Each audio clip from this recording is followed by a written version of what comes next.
differential, jarak dari satu ke berikutnya itu akan selalu sama. Jarak dari sangat etis ke tidak etis ada nggak ukurannya? Nggak ada jelas ya, kayak gitu. Makanya dia disebut ordinal. Oke. Nah, selain skala pengukuran ada yang namanya skala penskoran. Ini yang akan kita masukkan ke 3.4. Oke, kita mulai ya. Yang paling umum adalah si skala Likert. Nah, kemarin tuh teman-teman udah bikin apa namanya tabel operasionalisasi, ada kolom skalanya, kayak gitu ya. Bisa diisi Likert, bisa diisi skala diferensial. Ada dua nanti kayak gitu ya. Skala Likert itu aslinya dan seharusnya cuman ada 5 kelas, teman-teman. Jadi kalau nanti teman-teman nemuin skala Likert ada yang 4 doang, ada 6 doang, ada 7, itu ternyata bukan skala Likert asli. Ya, skala Likert wajib 1 sampai 5 dan nomor 3-nya harus selalu netral, nggak boleh diubah-ubah. Oke. Satunya wajib yang paling negatif, yang 5-nya wajib paling positif. Oke. Jadi biasanya skala Likert ini paling umum dipakai di penelitian S1 karena penelitian S1 itu kebanyakan membahas tentang sikap, perilaku, itu banyak banget pakai skala Likert. Oke, jadi udah ketahuan sebenarnya untuk biar nggak pusing-pusing dan gak aneh-aneh, teknik pengukuran kita pakai skala Likert ini, teman-teman. Tinggal nanti teman-teman harus nyiapin alasan kenapa penelitian teman-teman pakai skala Likert. Oke, kita lanjut. Ada skala semantik diferensial. Jadi, kalau teman-teman ngisi EDOM itu pakai skala Likert atau skala diferensial ya? Saya udah lupa lagi. Bentuknya kayak gini nggak, teman-teman? Satu pertanyaan itu dilihat dari berbagai ini. Saya udah lama nggak ngisi EDOM, nggak pernah lihat. Kayaknya skala Likert ya, bukan skala diferensial ya. Oke, jadi bedanya skala diferensial, dia itu ada bipolar adjektifnya. Ada kata-kata yang berlawanan. Untuk hanya menanyakan satu ini, kayak gitu ya, itu dia ada ininya. Atau versinya bisa juga bentuknya kayak gini nih, cuma satu baris, tapi dia nggak pakai 1 sampai 5 gini, teman-teman. Dia pakai ditarik, kayak gitu ya. Nah, jadi dia nggak ada, nanti bisa jadi hasilnya tuh koma-komaan, desimal. Oke, dari 1 sampai 10, Anda suruh narik seberapa apa namanya setujunya sama ini. Jadi dia nggak dikelasin. Nggak dikelasin sangat setuju, tidak setuju kayak gitu-gitu.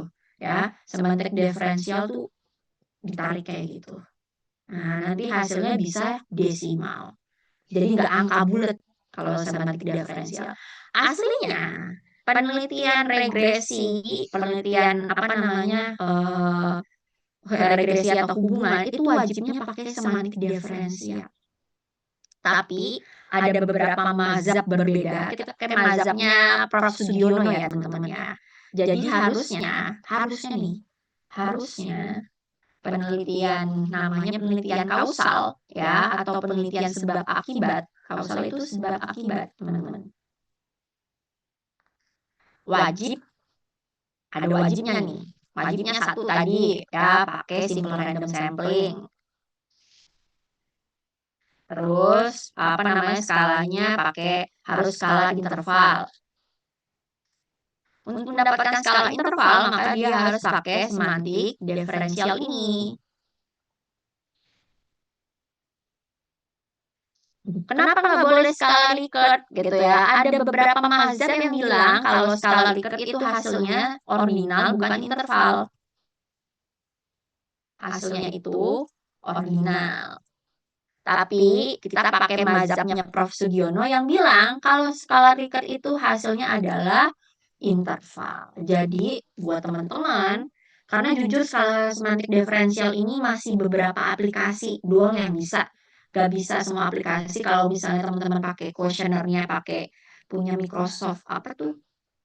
Oh, yang full version itu 345 atau apa kayak gitu ya, ininya dia tuh questionnaire sudah bisa pakai semantik diferensial ini kayak gitu ya, tapi Anda harus bayar. Terus ada juga SurveyMonkey kayak gitu ya, untuk nyebar ke 300 orang SurveyMonkey aja Anda harus bayar ribu. Nah, ngeluarin duit gede kan ya. Nah, makanya kita pakai yang simpel aja, pakai Google Form kayak gitu ya. Dengan pandangan bahwa skala Likert itu hasilnya adalah skala interval. Kayak gitu ya. Jadi dihapus nih kalau di pandangannya atau mazhabnya penelitian di Universitas Bakri. Kayak gitu ya teman-teman ya. Nah, terus kita buat aja nih jadinya. Ada nggak? Oh belum. Oh langsung loncat ya. Jadinya di sini di 3.4 isinya itu paragraf pertamanya. Nah, langsung aja definisi dari teknik pengukuran data. Kemudian paragraf 2-nya definisi dari skala Likert.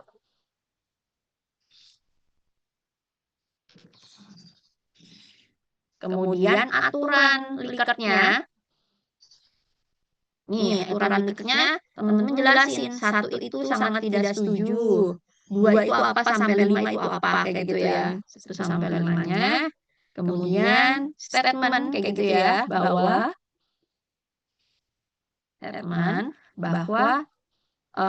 output dari skala Likert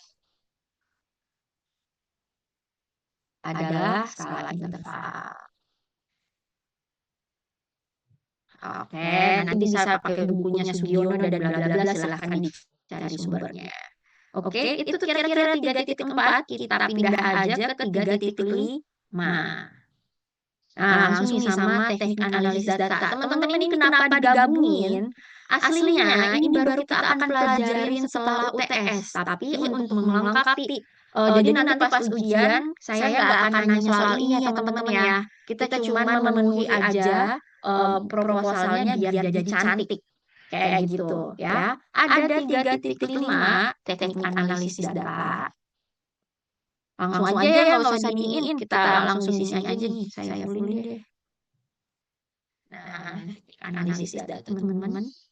Jadi karena kita baru belajar nanti setelah PS gitu ya. Tugas teman-teman cuma nyari definisinya aja dari buku atau jurnal. Ada 35.1 ya, ada sih analisis deskriptif atau analisis statistik deskriptif.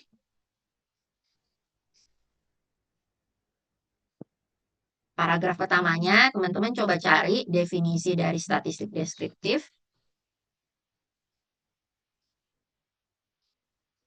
Terus paragraf 2-nya teman-teman cari definisi tabulasi frekuensi. Nah, itu dulu aja. Nanti kita kenalan setelah UTS.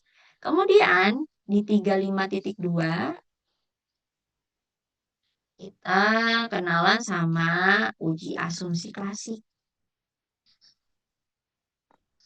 Oke. Di sini paragraf pertamanya definisi dari uji asumsi klasik itu dulu. Ambil kenalan ya. Uji asumsi klasik. Kemudian teman-teman bikin per poin. Ada yang namanya uji normalitas. Uji linearitas. Sama uji heteroskedasitas.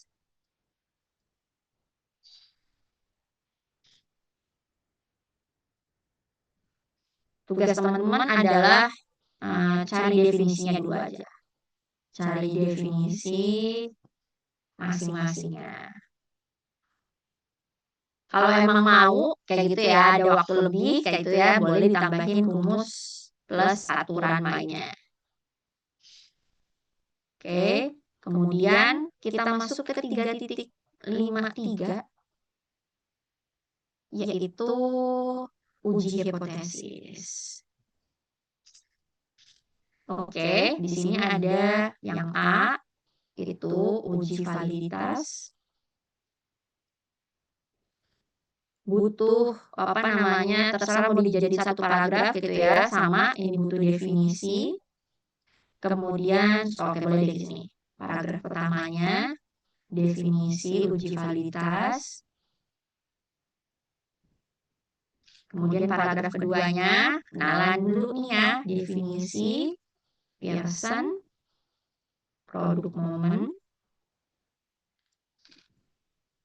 Terus nanti boleh ditambahin rumus plus aturannya. Oke. Terus 3 yang B-nya. Kok di sini? Maaf teman-teman. Uji hipotesis bukan ini. Ini udah ngarang nih. 3 ini harusnya 3.6. Udah loncat kita. 3.6. Ini 36.1, sorry ya. Udah pengen ini aja nih. Berakhir aja. 36.1 uji validitas. Ini namanya teknik keabsahan data.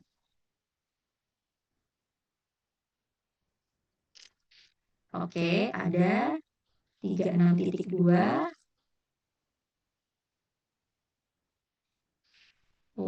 Si uji reliabilitas. Isinya sama, nah tapi ini rada beda dikit. Sebentar. Yang nama sini nyari definisi uji reliabilitas. Kemudian kita cari definisi converge alpha. Nah, ini bedanya. Nah, balik lagi kita ke uji hipotesis. Teman-teman di sini tugas paragraf utamanya adalah definisi regresi. Itu apa? Pakai regresi semua ya teman-teman ya. Nanti kenalan sama regresinya baru setelah UTS. Makanya teman-teman masukin dulu aja. Definisi regresi linier sederhana. Regresi linier sederhana.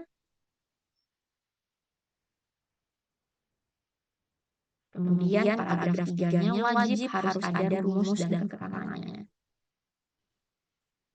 Nah, bedanya rumus ini nggak teman-teman hitung dulu. Kita ngitungnya nanti setelah UTS. Ini nanti saya unggah deh. Ada pertanyaan dulu nggak buat 3.5 sama 3.6? Gak usah ya. Orang baru belajar nanti setelah UTS. Oke, tambahan tadi nih, yang kemarin kita udah tulis, itu si 3.7 operasionalisasi variabel. Oke, masukin tabel yang kemarin teman-teman udah bikin. Bukan tabel kata-katanya ya, 37.1. Apa namanya, operasionalisasi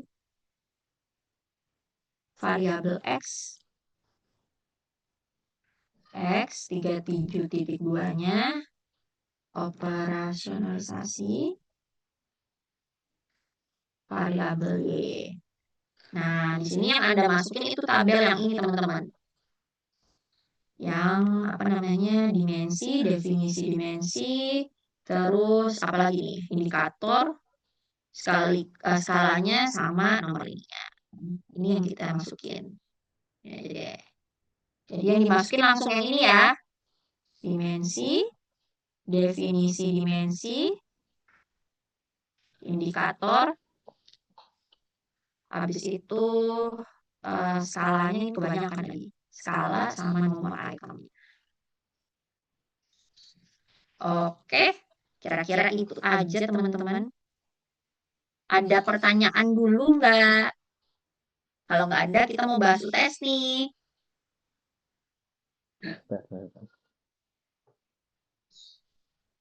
Ada yang mau ditanyain dulu? Miss mau nanya dong. Oke, siapa dulu nih? Selvi dulu deh. Selvi duluan baru Dita. Miss mau tanya, jadi kan penelitian saya itu ada yang variabel Y-nya itu keputusan berkunjung, tapi pas kemarin itu dicari dimensinya, ternyata tuh rata-rata jurnal itu pada milihnya tuh keputusan pembelian, Miss, yang keyword. Nah, kira-kira kalau misalnya kayak gitu, berarti ngambilnya tuh keputusan pembelian aja atau gimana? Jadi buat Selby, apa namanya, mendingan ya keputusannya diganti minat berkunjung aja Selby. Nah, jadi kalau keputusan kan emang keputusan pembelian cuma keputusan pembelian, tapi kalau minat minat berkunjung itu bisa pakai dimensinya minat beli Selby. Namanya ada AIDA Selby. Coba nanti dicari dimensi minat pakai AIDA. Minat berkunjung. Nanti diganti minat aja sayang. Oke, kayak gitu. sama mau tanya Miss, satu lagi itu kan variabel X saya itu terpaan media ya Miss. Nah, dia tuh dimensinya tuh ada 3 dan tapi pengertiannya tuh kayak cuman satu kalimat doang gitu Miss. Aku cari di beberapa jurnal tuh atau cuman bener-bener pendek banget. Jadi pas ke operasionalisasinya kemarin dikit gitu. Nah itu nggak apa-apa atau Oke, gimana? itu kalau bisa kayak gini. Jadi walaupun jurnalnya tetap pakai jurnal yang itu, tapi teman-teman bisa manfaatkan apa namanya skripsi-skripsi biasanya dia lebih detail kan ya. Kayak gitu, coba cari skripsi tentang keterpaan media, nanti definisinya ngambil dari sana. Atau sekarang sudah ada AI nih, kayak gitu. Nanti teman-teman, saya mau pakai nih dimensi dari keterpaan media dari punya ini, kayak gitu kan ya. Tapi definisinya terbatas, kayak gitu. Tolong dong bisa buatkan nggak lebih detail lagi definisi masing-masing dimensi. Sebutin mau detailnya berapa kalimat. Tolong buat definisi masing-masing dimensi ini jadi 2 sampai 3 kalimat. Kayak gitu ya teman-teman, boleh banget manfaatkan teknologi. Oke, oke. Makasih banyak ya Miss. Oke, kita pindah ke Nita. Gimana Nit? Miss masih bingung sama yang skala interval sama skala ordinal sih. Tadi kan kalau yang skala interval, kasih contohnya itu kan yang pakai interval usi itu kan ya jumlah apa namanya intervalnya sama 10-10. Tapi kalau misalnya intervalnya kayak sangat setuju, tidak setuju, itu tuh maksudnya nilainya gimana cara mengukurnya gitu. Nah, makanya itu dia mana ya si ini. Nah, jadi banyak perdebatan kayak gitu kan ya. Kalau dia dipindahkan, jadi bedanya interval tadi ada jaraknya. Oke, tapi kalau misalnya ordinal di-rankingin kayak gitu ya, tapi dia nggak ada makna jaraknya. Kayak gitu mana sih ininya? Coba kita stop share dulu atau kita pindah. Kita pindah ke sini. Kita ke ini. Nah, si ordinal ini bisa juga kayak gitu kan ya teman-teman. Bisa juga ngasih ngasih peringkat ke ini kayak gitu ya. Nah, tapi kalau misalnya nih saya kasih pertanyaan, oke, satu itu sangat tidak puas, dua itu sangat tidak puas, habis itu lima itu sangat puas kayak gitu ya. Tapi di ordinal kayak gitu ya, nggak ada aturan apa namanya jaraknya. Jadi boleh banget nanti teman-teman buat satunya tidak puas, nanti baru nomor 3 itu kayak gitu ya. Satu misalnya kayak gini, gimana sih nulisnya? Nah, ini deh. Nah, misalnya kalau di ordinal boleh banget begini. 1 sampai 2 itu tandanya apa namanya tidak sangat tidak puas. Oke, kemudian 3 sampai berapa? Kalau 3 sampai 5 itu tidak puas. Oke, kemudian 6 sampai 8 atau 6 sampai 7 itu yang puasnya. Oke, giliran 8 sampai 10 itu sangat puas. Pertama apa, teman-teman? Satu, jaraknya ini kan 2 ya.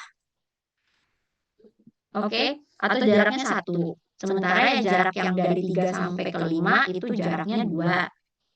Ini jaraknya 1 lagi. Oke, ini jaraknya 2 lagi. Oke, berarti ini nggak bisa dikatakan interval. Karena jaraknya beda-beda. Yang namanya interval kayak gini. Oke, 1 sampai 5 itu tandanya sangat tidak puas. Kemudian 6 sampai berapa tuh? 4 lagi sampai 10. Itu apa namanya? Misalnya tidak puas dulu. Kemudian dari 11 sampai 15 itu puas. Nanti 16 sampai 20 sangat puas. Yang diceknya, teman-teman lihat ini jaraknya 4, ini jaraknya 4, ini jaraknya 4, ini jaraknya 4. Maka ini yang satu yang ini di atas karena jaraknya beda-beda ini dibilangnya ordinal. Sorry. Dia ada rankingnya, tapi jaraknya beda-beda. Sementara yang ini sudah ada rankingnya, tapi jaraknya sama semua. Kayak gitu. Udah paham belum, Mita? Paham, Miss. Makasih. Ada lagi yang mau ditanyain? Kalau nggak ada, kita pindah nih ke UTS-nya. Pindah ya kita masuk ke pembahasan UTS-nya teman-teman. Jadi nanti kan sesuai yang saya bilang tahapannya ada 2, kayak gitu ya. Tahap pertama itu saya tulis dulu sini deh. Tahap pertama itu di minggu ke-7. Minggu ke-7 kita itu tanggal berapa? Oh ini kita minggu ke-7 itu tanggal 9 ya. 9 9 Mei 2026. Jadi saya ada yang kok hari Sabtu. Oh iya, benar. Bentuknya apa sih? Bentuknya teman-teman presentasi dulu, ya, kemudian tanya jawab. Kemudian tahap 2-nya kayak gitu ya, itu saya mintanya sih pas lagi UTS ya, UTS aslinya itu harinya itu hari Kamis, tanggal 21 Mei 2026. Tugasnya apa? Ngisi laporan, ngasih proposal penelitiannya. Ya, alias ngumpulin papernya doang ke BIK.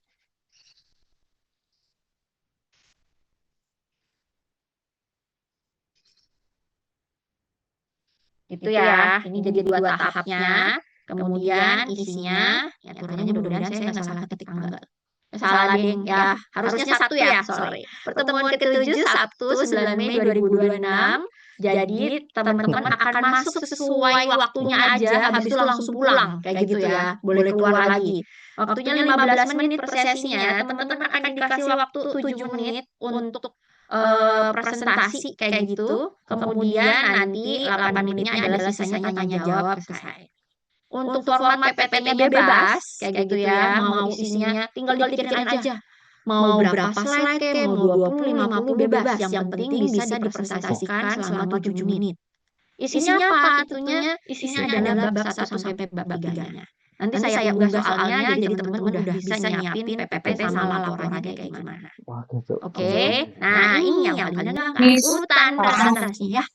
Oh iya, siapa dulu? Ya, Gimana Mbak Dika? ini presentasinya tanggal 8 atau tanggal 9 ya? Tanggal 9, makanya salah typo. Tanggal 9. Oh, oke. Tanggal 9, teman-teman. Oke. Ini nanti saya revisi ya. Seharusnya 9 Mei. Oke, ini urutan presentasinya. Jadi teman-teman, kita mulai jam 9 aja ya. Gak usah pagi-pagi buta banget. Saya ngumpulin energi juga kayak gitu. Oke. Dari mulai jam 9, dari mulai Nadia, nanti terakhir apa-apa punyanya Mbak Dita. Teman-teman cukup datang sesuai waktunya aja, pulang juga sesuai. Jadi Mbak, kalau misalnya Nadia datang jam 9, nanti jam 9.15 udah pulang kayak gitu. Gak usah nungguin di dalam Zoom. Oke. Boleh gak sih? Ada pertanyaan lagi nggak buat UTS-nya? Nah, ini kira-kira gambaran UTS-nya nih.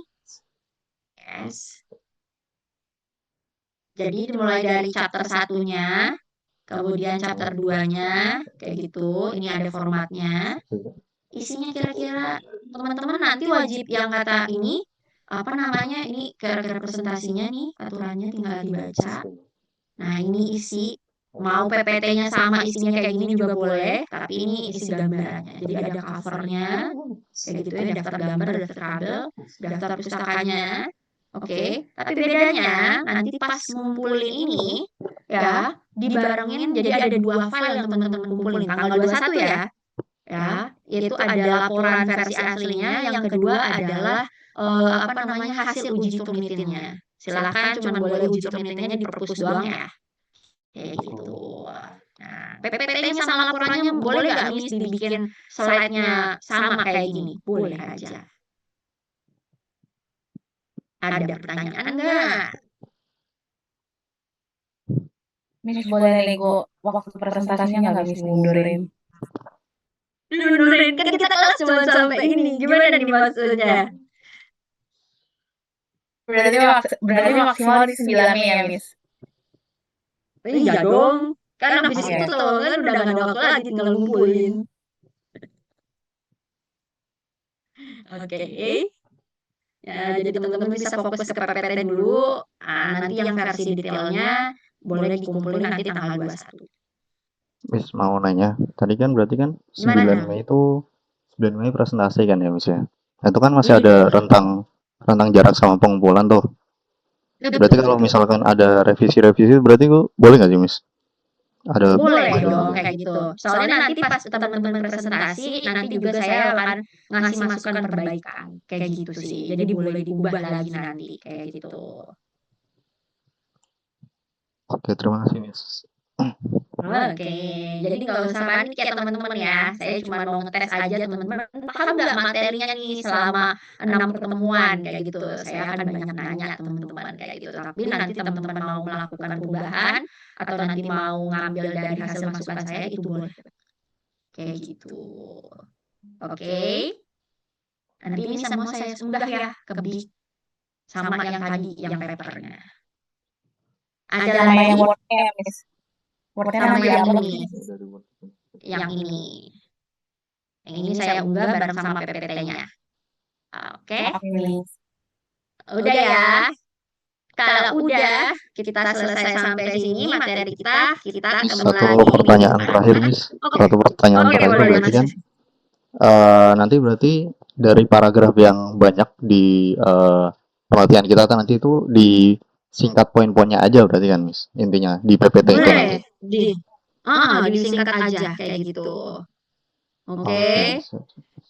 Atau mau lihat ada nih contohnya kayak gitu.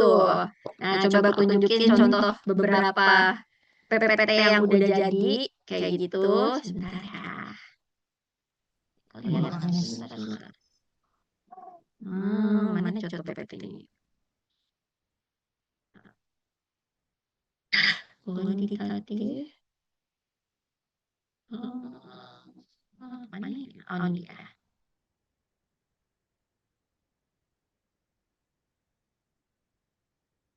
Ini persis teman-teman mau semprot atau sidang ya. Nanti boleh diinin.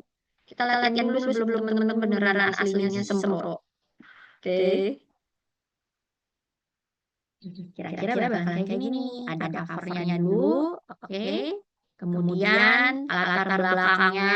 Saya prefer kalau teman-teman mau latar belakang nggak boleh masukin satu blok kayak gitu ya. Tinggal dibikin alur ceritanya kayak gitu. Ada versi ini ada lagi yang kayak gini nih. Sebentar. Bentar guys, bentar Miss. Makan. Naik sih. Naik dulu ke atas. Nah, ini versi alurnya nih. Nah, jadi cukup poin-poin teman-teman nanti cerita sendiri kayak gimana. Oke. Kemudian dari mulai udah ke sini kita balik lagi ya. Jadi poin-poin latar belakang, rumusan dan tujuan bisa dibikin dalam satu slide yang sama kayak gitu. Kemudian manfaat teoritis dan manfaat praktis kalau bisa dibikin simple lagi kayak gitu ya teman-teman. Gak usah panjang-panjang, satu kalimat praktis aja. Oke. Nih, nah. Jadi buat bab 2-nya nggak perlu semuanya dimasukin. Kayak gitu ya. Teman-teman milih apa namanya? Ngambil misalnya psikologi komunikasi diambil aja satu definisinya. Kayak gitu. Anda masukin nih. Oke. Nah, dimensinya nanti dulu disimpan. Kemudian kalau studi terdahulunya kayak gitu ya. Anda cukup ngasih nama penulisnya, tahunnya sama judulnya. Oke. Kita lanjut lagi. Nah, ini kerangka pemikirannya tinggal di copy paste sama hipotesisnya dimasukin. Oke. Lanjut kita. Nah, ini bab 3-nya nih. Jadi dia cuma butuh poin-poinnya doang gitu ya. Desain pendekatannya kuanti, habis itu pakai eksplanatif, udah itu aja sebenarnya cukup. Kemudian teknik pengukurannya pakai skala Likert, udah masukin definisinya. Teknik pengumpulannya, pengumpulan datanya, data primernya apa, data sekundernya apa. Uji keabsahan datanya ini nanti masukin aja, tapi nggak usah teman-teman, nanti nggak bakalan saya tanya. Yang jelas masukin aja dulu. Kayak gitu. Oke. Nah, ini populasinya dia bikin satu slide sendiri, kayak gitu. Populasinya siapa, jumlahnya berapa, teknik samplingnya dihitung pakai rumus apa, sampelnya pakai berapa, ininya, teknik samplingnya pakai teknik sampling apa. Oke. Kemudian, nah ini yang tadi teman-teman masukin dulu aja, kayak gitu, nanti nggak bakalan saya tanyain. Terus, nah operasi variabelnya kayak gini aja teman-teman, tabelnya nggak perlu dimasukin, kayak gitu ya. Masukin ada berapa dimensi, sebutin dimensinya berapa. Kemudian tadi dari satu instrumen itu berarti jumlah indikatornya teman-teman. Ada berapa jumlah indikatornya dari variabel X ini? Ada berapa jumlah indikatornya dari variabel ini? Kayak gitu. Udah deh kayaknya karena dia udah ini. Nah, ini nggak usah nanti aja kita. Kira-kira gitu. Ada pertanyaan nggak teman-teman? Boleh di-sharing nggak, Miss? Kayaknya sangat menarik sekali. Kontak aja, kontak. Iya, Miss. Betul, Miss. Betul, Miss. Kontak aja. Udah, mana yang mau kita foto dari awal ya? Ini udah. Kita naik, silahkan. Kalau mau di screenshot. Naik lagi. Ini berikutnya. Ini berikutnya. Ini berikutnya. Selanjutnya. Siap. Siap banget. Selanjutnya. Selanjutnya. Selanjutnya. Atau ada versi yang versi ini, teman-teman juga boleh nih, yang kayak gini. Kalau mau difoto juga boleh. Oke. Nah, habis itu ini covernya. Nah, kalau covernya mah bebas teman-teman kayak gitu ya. Oke, ada pertanyaan lagi nggak?